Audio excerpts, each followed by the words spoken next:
నమస్కారం S channel news కి స్వాగతం. ఈనాటి ముఖ్యాంశాలు. అమరావతి దేవతల రాజధాని అంటూ ప్రధాని మోదీ ప్రశంసించారన్న మంత్రి పార్థసారథి. రాష్ట్రాన్ని దేశంలో నెంబర్ 1 గా నిలిపేందుకు చంద్రబాబు కృషి చేస్తున్నారని వెల్లడి. మహిళల అభ్యున్నతికి కూటమి ప్రభుత్వం అధిక ప్రాధాన్యం ఇస్తుందన్న ఎమ్మెల్యే బోండా ఉమా. మహిళల్ని ఆర్థిక స్వావలంబన దిశగా అడుగులు వేయించిన ఘనత చంద్రబాబుకి దక్కుతుందని స్పష్టం. నేడు నీట్ పరీక్ష అన్ని ఏర్పాట్లు పూర్తి చేసిన అధికారులు. నేడు నగర వ్యాప్తంగా భారీ వర్షం కారణంగా ట్రాఫిక్ కి తీవ్ర అంతరాయం. అమ్మవారిపై విషం చిమ్మిన స్వార్థపరులు ఇప్పటికైనా పశ్చాత్తాపం వ్యక్తం చేయాలని సమాచార శాఖ మంత్రి కొలుసు పార్థసారథి హితో పలికారు. అమరావతి శక్తిని సాక్షాత్తు ప్రధాని మోదీ గుర్తించి కీర్తించారని, అమరావతి ప్రాధాన్యత అవసరాన్ని ఇప్పటికైనా గుర్తించాలని చెప్పారు. అమరావతికి చట్టబద్ధత కల్పించే అంశంపై కూటమి ప్రభుత్వం చర్యలు తీసుకుంటుందని తెలిపారు. అమరావతి దేవతల రాజధాని అంటూ ప్రధాని మోదీ ప్రశంసించారని ఏపీ మంత్రి పార్థసారథి తెలిపారు. రాష్ట్రం నెంబర్ 1 గా ఎదుగుతుందనే నమ్మకాన్ని ప్రధాని కలిగించారని తెలిపారు. విజయవాడలో నిర్వహించిన మీడియా సమావేశంలో మంత్రి పార్థసారథి మాట్లాడారు. సీఎం పనితీరు, దూరదృష్టిని ప్రశంసించారు. రాష్ట్ర యువత కలల్ని అమరావతి నిజం చేస్తుందని చెప్పారు. ఏఏ, గ్రీన్ ఎనర్జీ, హెల్త్ రంగాల్లో అమరావతి అభివృద్ధి చెందాలని ప్రధాని ఆకాంక్షించారు. ప్రతి ఎకరాకు సాగునీరు అందించే లక్ష్యంతో కేంద్రం పనిచేస్తుందని చెప్పారు. గత పాలకులు అమరావతిలో విధ్వంసం సృష్టించారని మండిపడ్డారు. సీఎం నాయకత్వంలో పోలవరం, బనకచెర్ల ప్రాజెక్టు సాధ్యమే. ప్రతి ఇంటా వ్యాపారవేత్తలను తయారు చేయాలనేదే సీఎం ఆలోచన. అందుకనుగుణంగా అందరం కలిసి పనిచేస్తామని పార్థసారథి తెలిపారు. చాలా గొప్పగా, గతంలో ఎన్నడూ లేని విధంగా విజయవంతం అవటం చాలా సంతోషంగా ఉందని చెప్పేసి మనం చేస్తా ఉన్నాను. ఎంతోమంది ఈ అమరావతి మీద విషయం చిమ్ముతూ, ఈ అమరావతి గురించి కీడు తలుస్తూ, దీన్ని శ్మశానంగా పోల్చిన అవివేకులు, స్వార్థపరులు, అప్రజాస్వామికవాదులు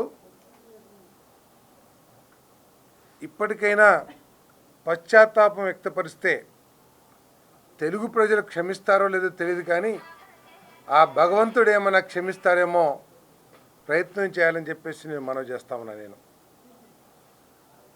నిన్నటి రోజున ప్రజలందరూ కూడా వాలంటీర్గా, ఎందుకంటే స్వయంగా నేను బాపట్ల, ఏలూరు జిల్లాల్లో నేను చూశాను. నేను వాహనాలు సరిపోక కొన్ని వేల మంది గ్రామాల్లోనే మిగిలిపోతమే కాకుండా ఆ బస్సుల్లో వచ్చిన ప్రభుత్వ ఉద్యోగస్తుల్ని, అంగన్వాడీ ఎవరైతే రావాలనుకున్నారో వారందరికీ ప్లేస్ లేకోకుండా చేసి, మేము వెళ్ళాలి మా అమరావతి పునఃప్రారంభ కార్యక్రమానికి అని చెప్పేసి ప్రజలందరూ కూడా చాలా ఉత్సాహంతో ఎండను కూడా లెక్క చేయకోకుండా ఈ కార్యక్రమంలో పాలుపంచుకున్నారని చెప్పేసి నేను మనవి చేస్తా ఉన్నాను. నేను అంతేకాకుండా ఈ సభలో విశ్వగురువుగా గుర్తించబడ్డ సాక్షాత్తు ఈ దేశ ప్రధానమంత్రి నరేంద్ర మోడీ గారు ఈ రాష్ట్ర ముఖ్యమంత్రి చంద్రబాబు నాయుడు గారి గురించి చేసిన వ్యాఖ్యలు జ్ఞానం ఉన్న ఎవరికైనా సరే చంద్రబాబు నాయుడు గారి యొక్క పనితనం కానివ్వండి, ఆయనకున్న గొప్ప దూరదృష్టి కానివ్వండి, ఆయనకి ఈ రాష్ట్రం పట్ల, రాష్ట్ర ప్రజల పట్ల ఉన్న కమిట్మెంట్ ఏంటో అర్థమవుతుందని చెప్పేసి కూడా నేను స్పష్టంగా తెలియజేస్తా ఉన్నా. నేను సాక్షాత్ ప్రధానమంత్రి గారే ఈ అమరావతి నగర నిర్మాణం తెలుగుదేశం పార్టీ మహిళల అభ్యున్నతికి అధిక ప్రాధాన్యత ఇస్తుందని ప్రభుత్వ విప్ ఎమ్మెల్యే బోండా ఉమా మహేశ్వరరావు తెలిపారు. శనివారం 59వ డివిజన్ గంగానమ్మ గుడి సమీపంలోని తెలుగుదేశం పార్టీ కార్యాలయంలో మహిళలకి సామూహిక సీమంతాలు నిర్వహించారు. ఈ సందర్భంగా ఎమ్మెల్యే మాట్లాడుతూ మహిళల్ని ప్రగతి బాట పట్టించి వారు ఆర్థిక స్వావలంబన దిశగా అడుగులు వేయించిన ఘనత సీఎం చంద్రబాబుకి దక్కుతుందని తెలియజేశారు. గర్భిణులకు పసుపు, కుంకుమ, చీర, మిఠాయిలు అందజేశారు. తెలుగుదేశం పార్టీ రాష్ట్ర కార్యదర్శి నవనీతం సాంసరావు, డివిజన్ అధ్యక్షులు రాజాన బంగారు నాయుడు, కార్యదర్శి Velipula Rajesh, incharge SK Janvali, SK Parveen, Maraka Srinivas Yadav, bonda Ratnakumari తదితరులు పాల్గొన్నారు.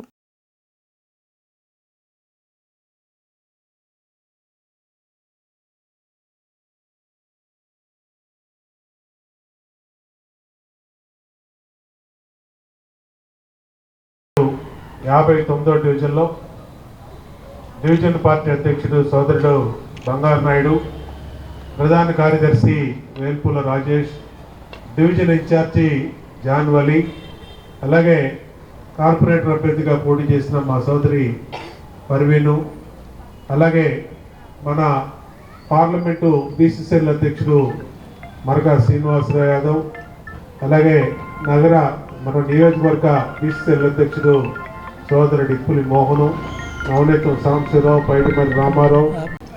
ఆ రోజు కూడా ప్రతి డివిజన్లో గర్భిణీలకి పుట్టింటి వాళ్ళు చేసే విధంగా శ్రీమంతం కార్యక్రమం నిర్వహించి అంగన్వాడీ కేంద్రాల ద్వారా వాళ్ళకి నిత్యం అన్ని రకాల పౌష్టికాహారాన్ని అందించి వాళ్ళు సుఖప్రసవం అయ్యే వరకు, ఒక 12 బిడ్డని ప్రసవించే వరకు కూడా ప్రభుత్వం బాధ్యత తీసుకొని దాన్ని అన్ని రకాలుగా ఇబ్బందులు లేకుండా చేసేవాళ్ళం. సెంట్రల్ నియోజకవర్గం 59వ డివిజన్ అజిత్ సింగ్ నగర్లో సెంట్రల్ ఎమ్మెల్యే పొల్యూట్ బ్యూరో సభ్యులు విప్పు ప్రభుత్వ శ్రీ బోండా ఉమామహేశ్వరరావు అన్నగారి ఆధ్వర్యంలో ఈరోజు మన 59వ డివిజన్లో పుట్టింటి నుంచి ఇచ్చే కార్యక్రమాన్ని ఈరోజు మన సెంట్రల్ నియోజకవర్గం ఎమ్మెల్యే బోండా మహేశ్వరరావు అన్నగారి ఆధ్వర్యంలో జరిగింది. చాలా హ్యాపీగా ఫీల్ అయ్యారు. పుట్టింటి వాళ్ళు చేసే కార్యక్రమాన్ని ఈరోజు తెలుగుదేశం కూటమి ప్రభుత్వం వచ్చిన తర్వాత మహిళా కూటమి ప్రభుత్వం వచ్చిన తర్వాత చక్కగా ఒక కార్యక్రమం నిర్వహించారు. గత ప్రభుత్వంలో కంటే ఈ కార్యక్రమాలు మేము ఎప్పుడు చూడలేదు. ఈ ప్రభుత్వంలో ఒక చక్కగా కార్యక్రమం అనేది నిర్వహించడం చాలా గొప్పగా ఒక హ్యాపీ ఫీలింగ్ వచ్చింది మన డివిజన్ గర్భిణీ స్త్రీలకి. వాళ్ళు చాలా హ్యాపీగా ఫీల్ అయ్యారు. అంటే పుట్టింటి నుంచి చేసే కార్యక్రమాన్ని Telugudesam party central MLA Bonda Umamaheswararao అన్నగారి ఆధ్వర్యంలో చేస్తున్నారు.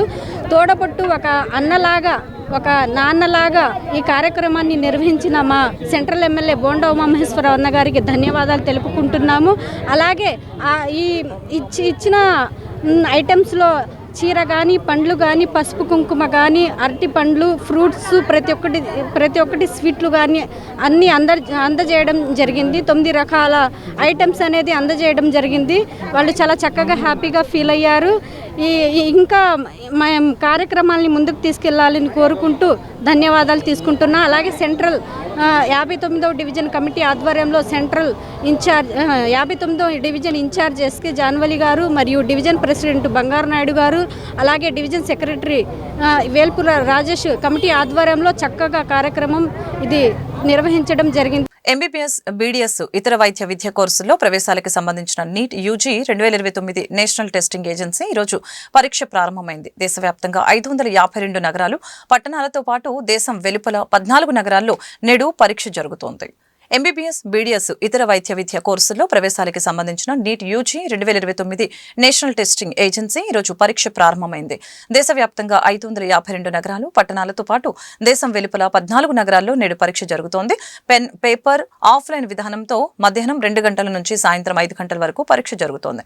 ఇంగ్లీష్, హిందీ, తెలుగు కలిపి 13 భాషల్లో ఈ పరీక్షను ఎన్టీఏ నిర్వహిస్తోంది. విద్యార్థులను ఉదయం 11 గంటల నుంచి మధ్యాహ్నం 1:30 వరకే పరీక్ష కేంద్రాల్లోకి అనుమతించారు. నిమిషం ఆలస్యమైన విద్యార్థుల్ని పరీక్ష కేంద్రంలోకి అనుమతించలేదు. గతేడాది నీట్ యూజీ ప్రశ్నాపత్రం లీక్ పాటు ఇతర అవకతవకలు చోటు చేసుకోవడంతో ఈసారి పరీక్ష కేంద్రాల వద్ద పటిష్ట బందోబస్తు ఏర్పాటు చేశారు. ఈ ఏడాది జాతీయ స్థాయిలో 23 లక్షల మందికి పైగా నీట్ రాసే అవకాశం ఉందని భావిస్తున్నారు. యూపీలో పలు జిల్లాల్లో గాలివాన బీభత్సం సృష్టించింది. కృష్ణా జిల్లాలో తీవ్ర ఎండలు, ఉక్కపోతతో జనం అల్లాడిపోతున్న సమయంలో వాతావరణంలో ఒక్కసారిగా మార్పు చోటు చేసుకుంది. ఏపీలో పలు జిల్లాల్లో గాలివాన బీభత్సం సృష్టించింది. కృష్ణా జిల్లాలో తీవ్ర ఎండలు, ఉక్కపోతతో జనం అల్లాడిపోతున్న సమయంలో వాతావరణంలో ఒక్కసారిగా మార్పు చోటు చేసుకుంది. గన్నవరం రహదారి ప్రాంతంలో నల్లటి మేఘాలు ఒక్కసారిగా కమ్మేశాయి. భారీ ఈదురు గాలులతో, ఉరుములు, మెరుపులతో కూడిన భారీ వర్షం కురుస్తుంది. దీంతో పలు ప్రాంతాల్లో విద్యుత్ సరఫరాని అధికారులు నిలిపివేశారు. కృష్ణా జిల్లా కంకిపాడులో ఈదురు గాలులకి పలు హోర్డింగ్లు, చెట్లు కూలిపోవడంతో ట్రాఫిక్ కి అంతరాయం ఏర్పడింది. అలాగనే లోతట్టు ప్రాంతాల్లో రోడ్లపై నీరు చేరింది. పలుచోట్ల విద్యుత్కి అంతరాయం ఏర్పడిందని తెలిపారు. ప్రతిరోజు ఎండవేడిమితో ఉక్కిరిబిక్కిరయ్యే నగరవాసులు ఆదివారం ఉదయం ఒక ఆహ్లాద వాతావరణం అనుభవించారు. ప్రారంభించారు. ఈ ఆనందం ఎంతోసేపు నిలవలేదు. క్షణాల్లో చిమ్మ చీకట్లు కమ్ముకున్నాయి. ఒకసారిగా వాతావరణం మారిపోయింది. చల్లని గాలులు ఉన్నట్టుండే ఈదురు గాలులుగా మారాయి.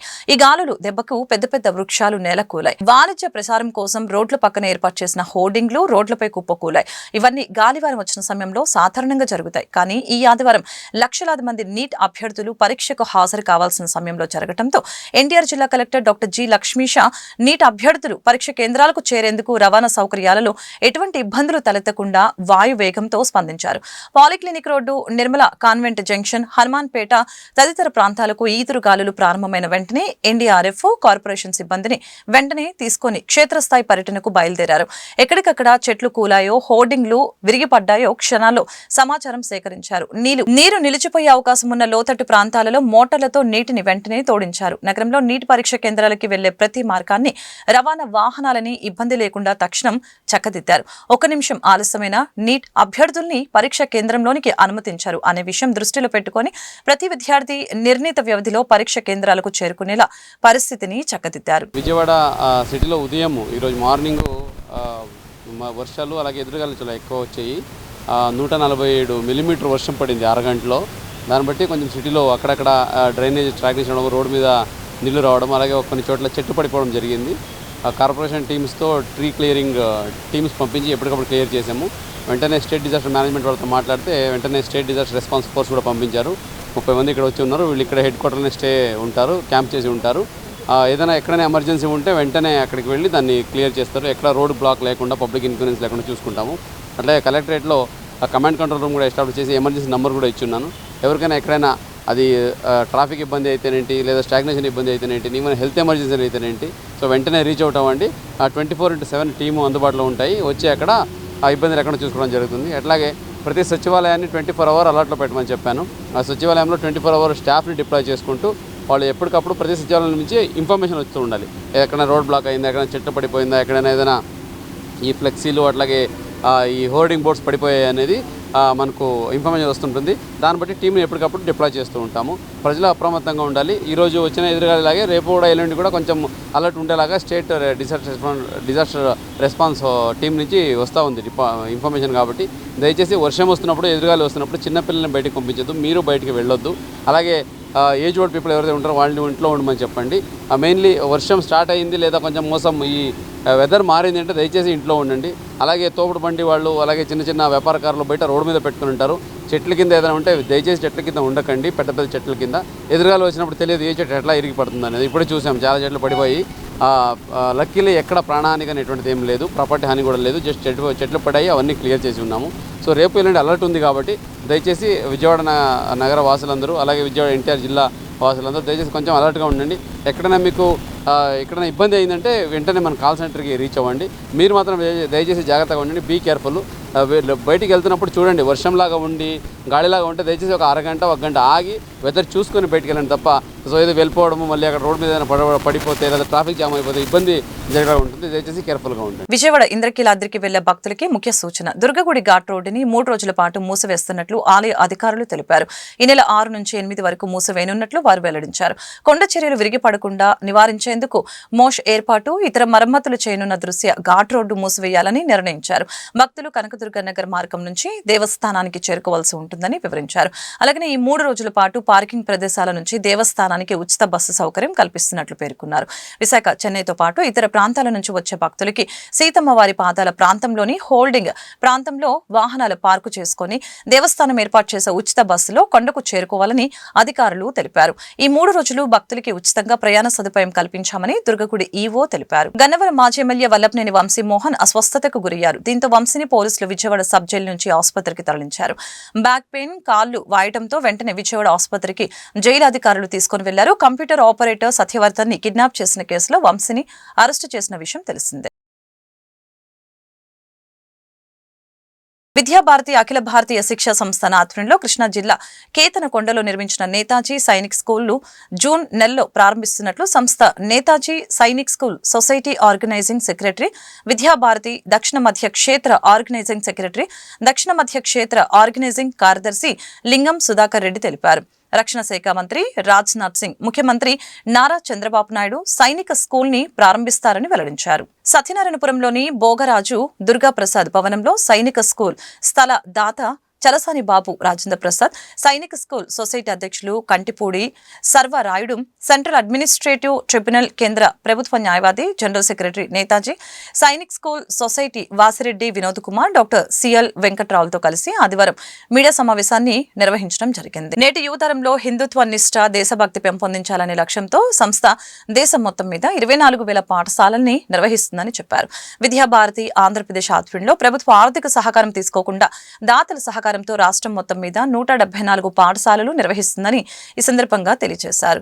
కేంద్ర ప్రభుత్వం రక్షణ మంత్రిత్వ శాఖ ఆధ్వర్యంలో 2021 సంవత్సరంలో ప్రైవేట్ స్వచ్ఛంద సంస్థల ఆధ్వర్యంలో కలిపి 100 సైనిక్ స్కూల్స్ ప్రారంభించాలని నిర్ణయించినట్లు తెలిపారు.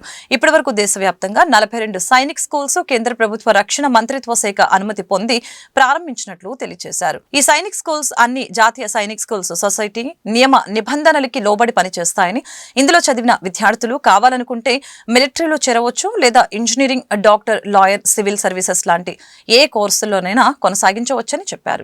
సైనిక్ స్కూల్కి ఆర్గనైజ్ సెక్రటరీగా ఉంటున్నాను. అట్లనే విద్యాభారతి ఈ కర్ణాటక, తెలంగాణ, ఆంధ్రప్రదేశ్కి ఆర్గనైజ్ సెక్రటరీగా ఉన్నాను. ఈ ఆంధ్రప్రదేశ్లో విద్యాభారతి పేరుతోటి సుమారుగా ఒక 180 స్కూల్స్, అందులో కొన్ని కాలేజెస్ కూడా ఉన్నాయి రాష్ట్ర వ్యాప్తంగా. దాంట్లో భాగంగానే కొన్ని సిబిఎస్ఈ స్కూల్స్ ఉన్నాయి, కొన్ని స్టేట్ సిలబస్ స్కూల్స్ కూడా ఉన్నాయి. గడిచిన సంవత్సరము ఈ కేతనకొండ దగ్గర విజయవాడకి సమీపంగా ఉన్నటువంటి కేతనకొండలో సిబిఆర్ ప్రసాద్ గారు 8 ఎకరాల భూమిని, అందులో ఉన్నటువంటి భవనాల్ని వారు విద్యాభారతికి దానంగా ఇచ్చారు. వారు రిటైర్డ్ ఆర్మీ పర్సను. ఇదివరకు అక్కడ సిబిఆర్ అకాడమీ అని చెప్పేసి అక్కడ చాలా కాలం విద్యాలయం నడిపారు, స్పోర్ట్స్ ఇతరత్ర. విద్యాభారతి యాక్టివిటీస్ ఇవన్నీ చూసిన తర్వాత విద్యాభారతి ఒక సంస్థకు, సంఘటనకి ఇస్తే బాగుంటుంది అనే ఉద్దేశంతో దాన్ని విద్యాభారతికి రిజిస్ట్రేషన్ చేశారు. సో వారి కోరిక మేరకి, వారి ఆలోచన మేరకి ఒక సైనిక్ స్కూల్ అక్కడ నడిపితే బాగుంటుంది అనేటువంటి ఆలోచన వారి సమక్షంలోనే జరిగింది. అందరికీ తెలిసిందే, కేంద్ర ప్రభుత్వము ఒక 100 సైనిక్ స్కూళ్ళు ప్రైవేట్ పబ్లిక్ సమన్వయంతో దేశవ్యాప్తంగా ఒక 100 సైనిక్ స్కూల్ నడపాలి అనేటువంటి ఒక జియో పాస్ చేసింది. ఆ మేరకి మేము గడిచిన సంవత్సరము దానికి రెసిడెన్షియల్ స్కూల్ కొరకు 8 ఎకరాల భూమికి ప్లస్ తగినటువంటి భవనాలు కావాలి, అవన్నీ మేము చూపాం కాబట్టి ఆ మేరకు అప్లై చేశాము. కేంద్ర ప్రభుత్వం నుంచి ఈ రక్షణ శాఖ విభాగం నుంచి వచ్చినటువంటి ఒక టీం కూడా గడిచిన మాసమే వచ్చి దాన్ని సర్వే చేసుకొని వెళ్ళారు. దాని సంతృప్తి చెందిన తర్వాత దానికి శాంక్షన్ చేస్తూ లెటర్ ఇచ్చేశారు. 6వ తరగతి నుంచి సామాన్యంగా గవర్నమెంట్ దేశవ్యాప్తంగా ఇంటర్వ్యూస్ కండక్ట్ చేస్తుంది. అందులో సెలెక్ట్ అయినటువంటి వాళ్ళని దేశంలో ఏ స్కూల్కైనా వాళ్ళ యొక్క చాయిస్ని బట్టి ఆ స్కూల్లో వాళ్ళు జాయిన్ కావచ్చు. ఒకటి తెలంగాణలో అయితే ఇప్పటివరకు సైన్స్ స్కూల్ లేదు. ఈ 2 తెలుగు రాష్ట్రాల్లో అంటే ఇప్పుడు ఆంధ్రప్రదేశ్లో ఆల్రెడీగా ఒకటి విజయనగరం దగ్గర కోరకొండలో ఒకటి ఉంది. అట్లానే ఇంకొక 2 స్కూల్స్ ఇక్కడ ఉన్నాయి ఆంధ్రప్రదేశ్లో. ఇది 4వ స్కూల్ అవుతుంది. ఇంకోటి తెలంగాణ, ఈ ఆంధ్రప్రదేశ్ సంబంధించినటువంటి వాళ్ళు కూడా ఇక్కడ జాయిన్ కావడానికి అవకాశం ఉంటుంది. 6వ తరగతికి ఈ సంవత్సరము కేంద్ర ప్రభుత్వం నుంచి మాది పట్లపరమరి గ్రామం, మండలం. కామినేని ఈశ్వరరావు గారని వెయిట్ లిఫ్టింగ్లో వారు 2 సార్లు ఒలింపిక్కి వెళ్ళారు ఆ ఊరి నుంచి. వారిని చూసి నేను కూడా క్రీడారంగంలో ఒలింపిక్కి వెళ్ళాలనే ధ్యేయంతో నా హై స్కూల్ ఎడ్యుకేషన్ అయిపోయిన తర్వాత ఎక్కడైతే ఫెసిలిటీస్ ఎక్కువ అవకాశం ఉంటాయని తెలుసుకుని ఎయిర్ ఫోర్స్కి వెళ్ళాను. ఎయిర్ ఫోర్స్లో 9 సంవత్సరాలు పనిచేశాను. ఈ 9 సంవత్సరాల్లో ఒలింపిక్ వెళ్ళగలిగే స్థాయికి చేరుకున్నాను. అలాంటి టైంలో రైల్వే వాళ్ళు ఇంకా మంచి ఫెసిలిటీస్ ఇస్తాం, బయటికి రమ్మంటే బయటకు వచ్చాను. కానీ బయటకు వచ్చిన తర్వాత వాళ్ళకే నాకు కుదరలేదు. ఇక బతుకు తెరువు కోసం చిన్న కోళ్ళ ఫారం పెట్టుకుని జాతీయ స్థాయికి అంటే ఇండియాలోని నెంబర్ 1 పౌల్ట్రీ స్థాయికి వెళ్ళింది. అట్లాంటి టైంలో నేను కృష్ణా జిల్లాలో జన్మించాను.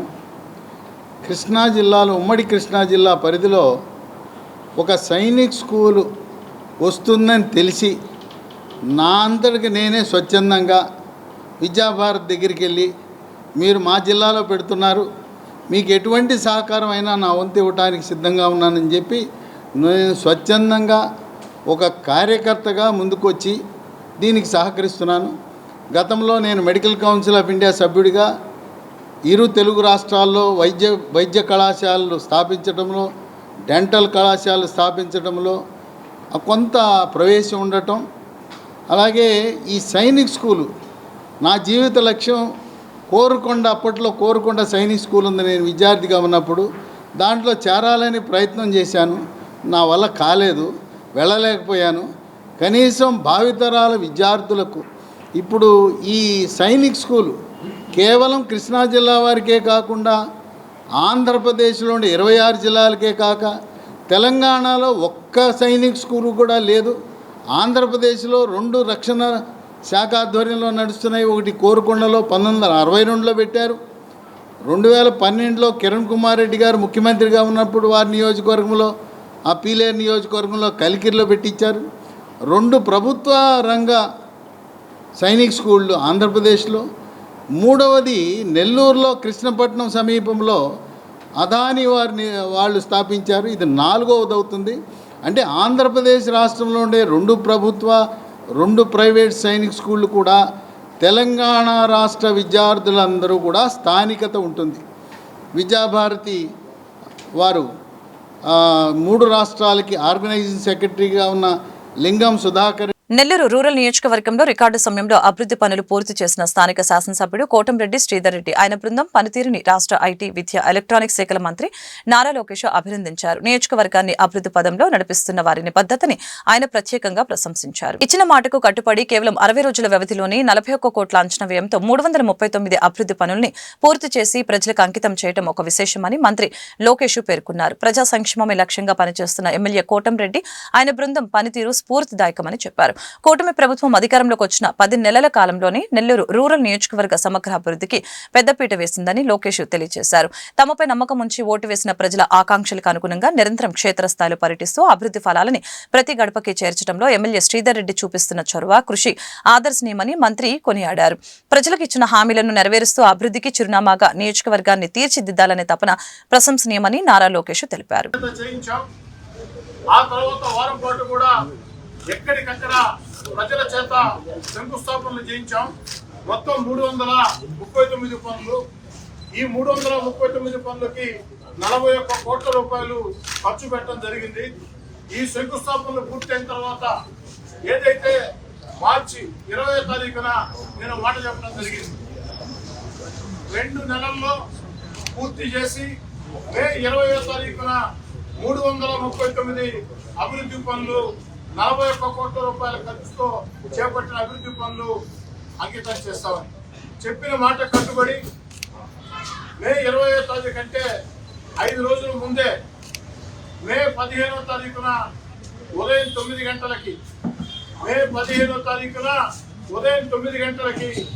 ఈ 339 అభివృద్ధి పనులు 41 కోట్ల రూపాయల వ్యయంతో నెల్లూరు రూరల్ 26 అర్బన్ డివిజన్లలో చేపట్టిన ఈ 339 అభివృద్ధి పనులు మే 15వ తేదీ ఒకే రోజు ఒకే సమయానికి ఉదయం 9 గంటలకి, మే 15 ఉదయం 9 గంటలకి రూరల్ నియోజకవర్గంలో 339 చోట్ల ఒక్కొక్క చోట 2 పార్టీ నాయకులు కార్యకర్తలు, కూటమి పార్టీ నాయకులు కార్యకర్తలు ఉండే విధంగా, అదే విధంగా ఒక చోట మంత్రి నారాయణ గారు, పార్లమెంట్ సభ్యులు వేమిరెడ్డి ప్రభాకర్ రెడ్డి గారు, ఎమ్మెల్సీ బీదా రవిచంద్ర గారు ఒక చోట ఉండే విధంగా మొత్తం 339 అభివృద్ధి పనులు మే 15వ తారీఖున ఉదయం 9 గంటలకి ఒకే రోజు ఒకే సమయానికి ప్రారంభించబోతున్నామని సవినయంగా మనవి చేస్తున్నా. దీనికి సంబంధించి ఈ 339 అభివృద్ధి పనులు ఏ పనికి ఎంత ఖర్చు పెట్టాం, ఆ పని చేపట్టక ముందు ఆ యొక్క పరిస్థితి ఏమిటి, ఆ పని చేపట్టిన తర్వాత పరిస్థితి ఏమిటి, ఒక్కొక్క దానికి ఎంత ఖర్చు అయింది, ప్రాంతం పేరుతో సహా మొత్తం 339 అభివృద్ధి పనులు ఆ యొక్క ముఖ చిత్రాలతో పుస్తకాన్ని కూడా ప్రింట్ చేయడం జరిగింది. దీన్ని మీకు అందరికి కూడా అందిస్తాం. అదేవిధంగా ఈ బుక్స్ ద్వారా కూడా మీకు అందరికీ అందిస్తాం.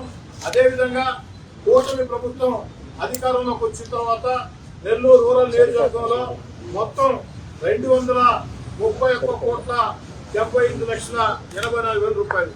కూటమి ప్రభుత్వం అధికారంలోకి వచ్చిన తర్వాత ఈ 10 నెలల్లో నెల్లూరు రూరల్ నియోజకవర్గంలో కేంద్ర వార్తలు ముగించే ముందు ముఖ్యాంశాలు మరొకసారి. అమరావతి దేవతల రాజధాని అంటూ ప్రధాని మోదీ ప్రశంసించారన్న మంత్రి పార్థసారథి. రాష్ట్రాన్ని దేశంలో నెంబర్ 1 గా నిలిపేందుకు చంద్రబాబు కృషి చేస్తున్నారని వెల్లడి. మహిళల అభ్యున్నతికి కూటమి ప్రభుత్వం అధిక ప్రాధాన్యం ఇస్తుందన్న ఎమ్మెల్యే బోండా ఉమా. మహిళల్ని ఆర్థిక స్వావలంబన దిశగా అడుగులు వేయించిన ఘనత చంద్రబాబుకి దక్కుతుందని స్పష్టం. నేడు నీట్ పరీక్ష అన్ని ఏర్పాట్లు పూర్తి చేసిన అధికారులు. నేడు నగర వ్యాప్తంగా భారీ వర్షం కారణంగా ట్రాఫిక్ కి తీవ్ర అంతరాయం. ఈ వార్తలు ఇంతటితో సమాప్తం. మరొక బులెటిన్ మళ్ళీ కలుద్దాం. నమస్కారం.